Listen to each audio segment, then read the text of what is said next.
Hello everyone, Oscar Recap Official is here. And today we're going to be talking about a sci-fi action film called Edge of Tomorrow. Be ready for some spoilers ahead. Some time ago, aliens arrived on Earth via asteroids and conquered most of Europe. Humanity builds exoskeleton suits for soldiers to fight against this threat. The main character, Cage, is a media relations officer who arrives in a helicopter to receive his next mission from the general. They're trying to unite their forces to defeat the aliens they call mimics, and they want Cage to film the war. Cage refuses and claims that he has no combat experience. The general warns him that this is an order he must comply with since it came from the upper ranks. Cage tries to blackmail the general, and it seems to have worked. He walks outside the office, and the general orders an arrest for Cage. He runs like a coward, but is tasered and brought to the warship. He wakes up on a pile of luggages and is greeted by the sergeant and Master Sergeant Pharaoh. He tries to explain his rank and demands to make a phone call. Pharaoh agrees to take him, but Cage realizes that it's a lie. The Master Sergeant takes out the paperwork that claims Cage is a deserter and will do anything to get out of combat duty. He's taken into his new unit called the J Squad. The Master Sergeant finds their gambling activities and makes the whole squad eat up their cards. He tells the squad that Cage is a deserter and will likely run away. He makes the squad personally responsible for his behavior at the dismay of everyone. Cage puts on the exosuit with his teammates, but has no idea how to operate it. He sees the crazy behaviors from his teammates, which doesn't comfort him one bit.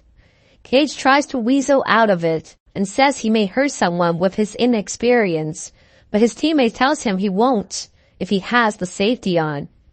They march into the transport airplanes, but Cage tries to run away again. On the airplane, Cage tries to turn off his safety on the guns, but fails to do so. The floor opens up and they prepare to drop off. Before the sergeant can finish talking, they're hit by enemy fire. Everyone begins dropping off chaotically and dying at the same time. Cage hesitates and is left as the last person. He has no choice but to press the release just before the plane blows up. He faceplants right on the beach and sees nothing but chaos. A plane drops right on top of one of his teammates and sends Cage flying. He gets up and tries to get his weapons working, but the language seems to have been stuck on Japanese. He sees another plane falling towards him and ducks right on time, which saved his life, but killed everyone else.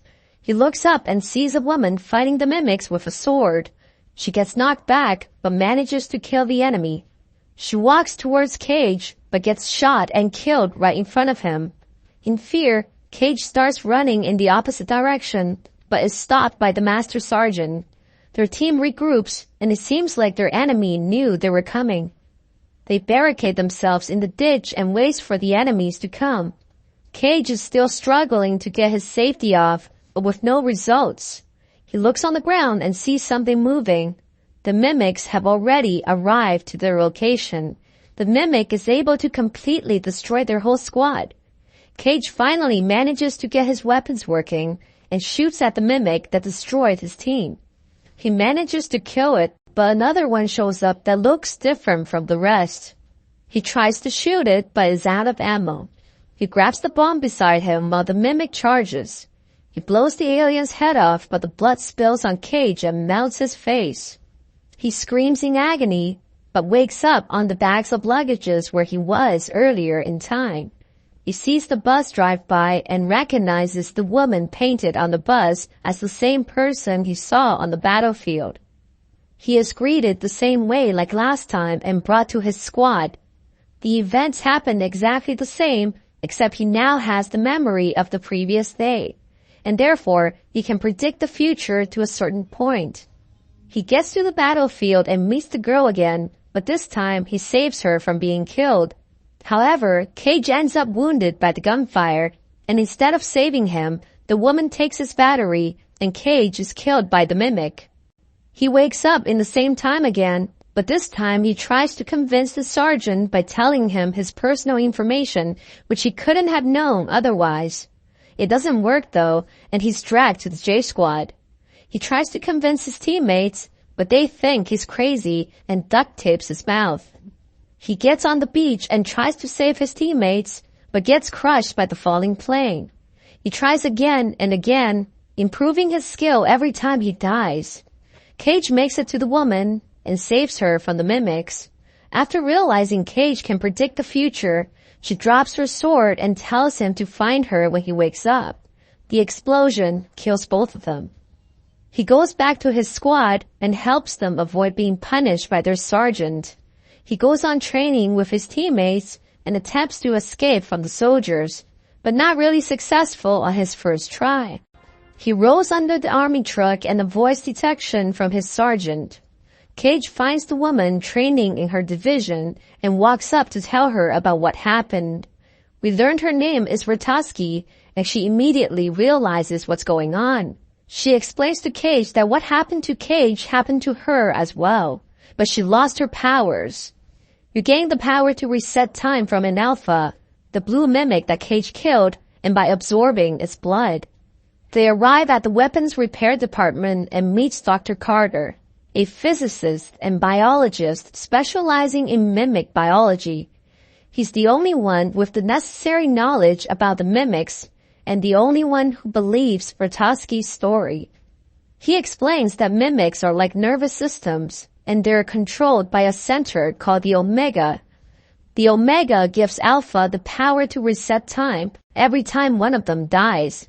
Therefore, it always knows the future and can never lose the war. Even when humans do win against them, it was because they were allowed to win.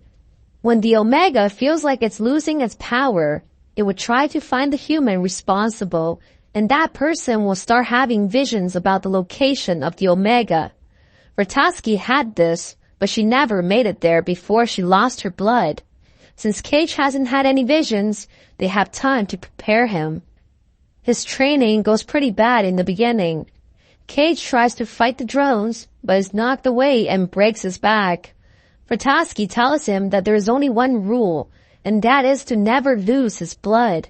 He must make sure he dies before any blood transfusion can happen, or he loses his power to reset time. Vrataski kills Cage every time he gets injured from his training, and eventually, Cage begins having visions of the Omega. He describes this location to Dr. Carter, and they plan their escape off the beach. They try numerous times to plan carefully on escaping, but each time Vrataski would end up dead. Cage becomes frustrated and goes to London by himself to have a drink in the bar. He learns that after losing on the beach, the mimics eventually takes over London as well. Cage goes back to training and is now extremely capable after many rounds of death. Dr. Carter figures out the location of the Omega, but Cage says it's not enough. No matter how hard they try, they cannot seem to get off the beach. In one of their loops, he goes with Vrataski onto the beach and slaughters the mimics while his squad stares in amazement.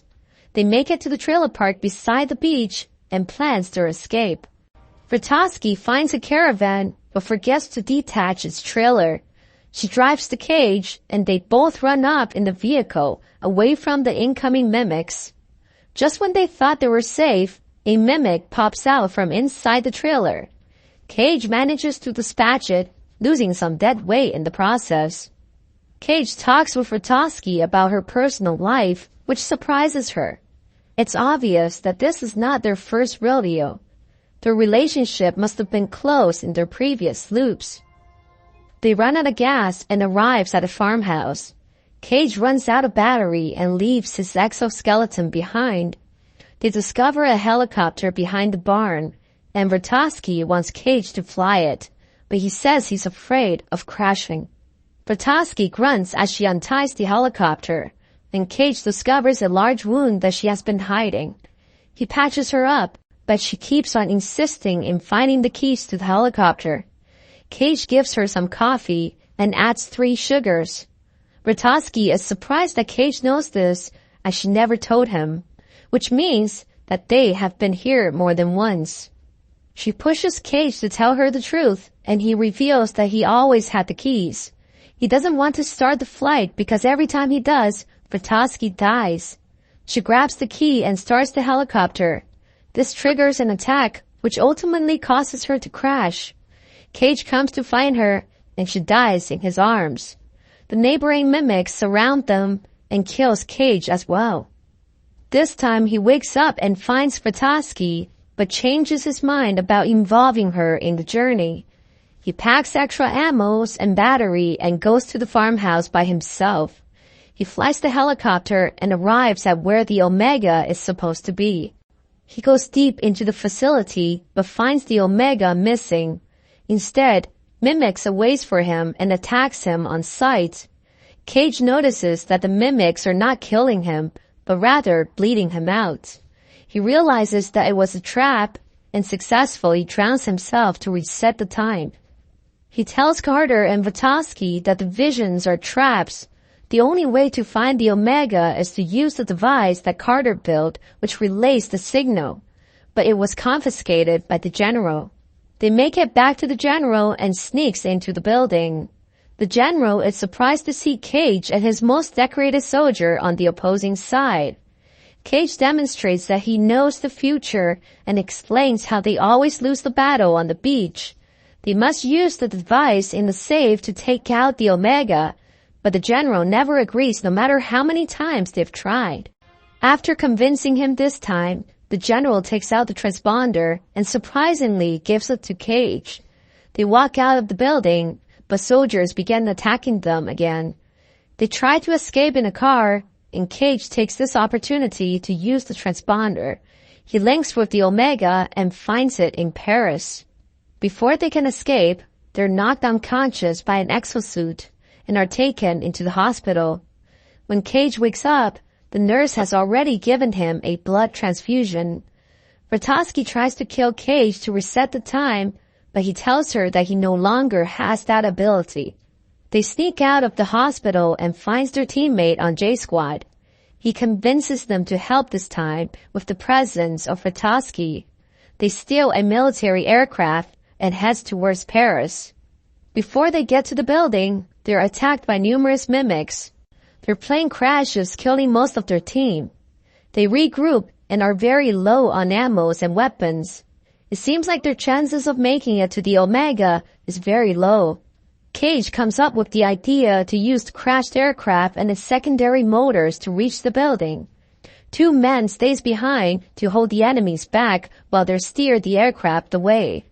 The mimics catches up and kills the remaining soldier, leaving only Vrataski and Cage alive. They crash into the building and runs towards the location of the Omega while the alien chases after them. They make it to the parking garage right on top of the Omega, which is submerged in the flood. However, they cannot advance forward as an Alpha blocks their way. Vrataski volunteers to sacrifice herself to lure the Alpha away, but Cage disagrees.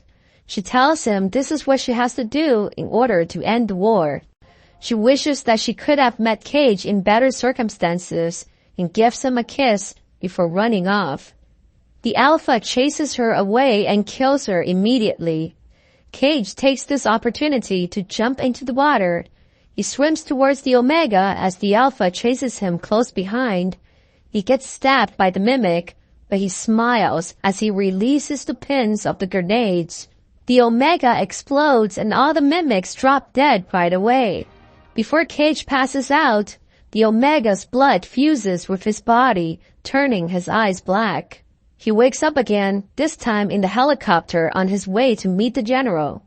He looks to the news and sees that the war has ended. A large explosion happened in the morning, and all the mimics are disabled. He goes to J Squad and sees all his teammates alive and well. He goes to Vrataski's squad and sees her in the same place. He walks towards her as she gets back up. She asks him what he wants, but Cage said nothing, as he's overwhelmed with happiness. So what do you think about the movie? Let me know in the comment below. Like and subscribe for more. I'll see you guys on next video.